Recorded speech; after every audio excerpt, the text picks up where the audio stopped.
Bene Andrea, noi ti ringraziamo per la tua presenza, per tutto quello che ci hai detto. Ribadiremo ancora una volta l'appuntamento di domani, ma abbiamo subito una telefonata però. Pronto? Chi abbiamo in linea? Signora! Signora Nunzia, buongiorno!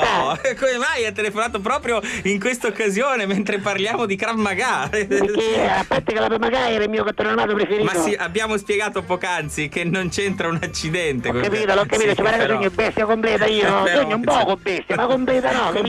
Completa no. Ma volevo portare la mia testimonianza, perché una volta io sono stata aggredita, capito? Ma le volevano rubare qualcosa, immagino. Come no? L'orologio, la borsa. Volevano violentare, volevano rubare. Ma mi visto ricide.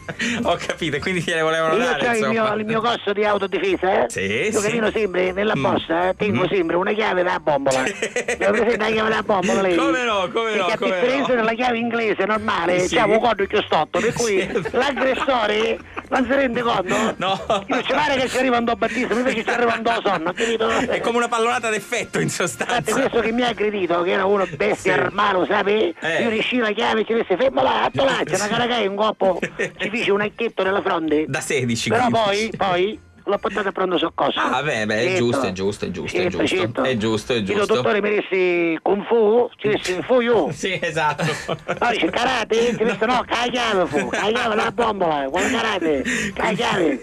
Senta, ma lei è... allora arti marziali, si la ammazzare o prossimo.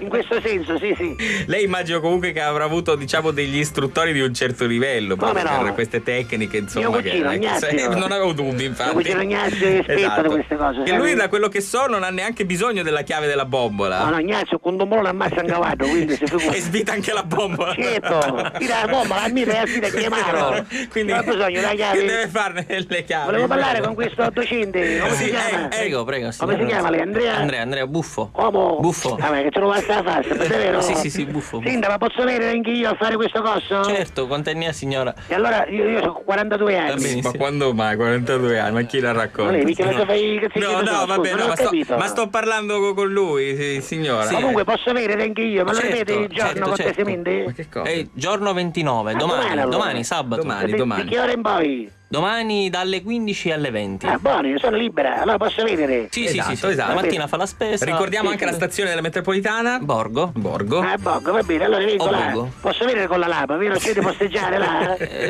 Non lo so. Io c'ho solo un problema, se trovo qualcuno che si tiene un anno, vedremo, perché c'ho il nonno, purtroppo c'ho il nonno che lo devo tenere io. Ma guardi, lo porti. Una sedia la troviamo. Ma sì, perché anche gli anziani hanno bisogno di sapere come comportarsi. L'ultima volta che mi portai un anno nella metropolitana, dopo Buco, stava abbiando sotto i berari. Lei si immagina che può dire che restiamo senza pensione? No, ecco, so che il problema principale per voi è questo, effettivamente. Guarda, stava accattando per lo friggidere l'anno ora. Ignazio ha comprato un frigorifero molto grande. Per fare cosa? E così un anno quando muore mettiamo da Inter, per un 3 anni ne picchiamo la pensione. Ma la vuole smettere? La procura. Ma la vuole smettere? La saluto, buona giornata, grazie. Buongiorno Andrea, buongiorno.